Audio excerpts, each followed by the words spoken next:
Then you just call me back. Go on, look at that. Brother.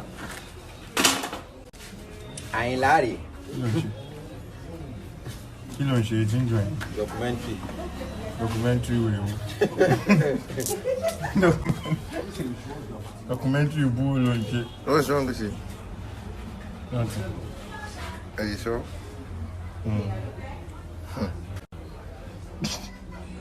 What is wrong with you? I said nothing. See wrong with you. Nothing. Are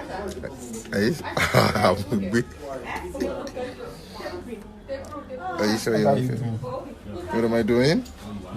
I'm asking you, what's up with you?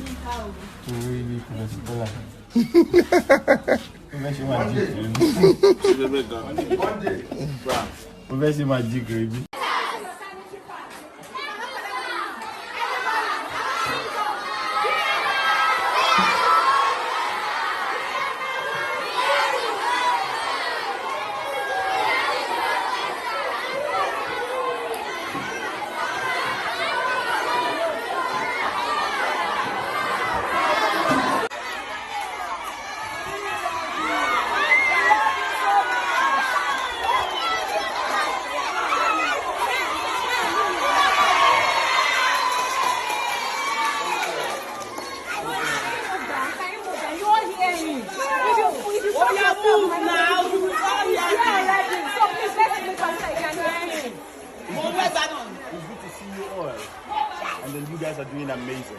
Remember, we are here on behalf of GMI, and then we are telling you beautiful girls that periods are what? Are normal.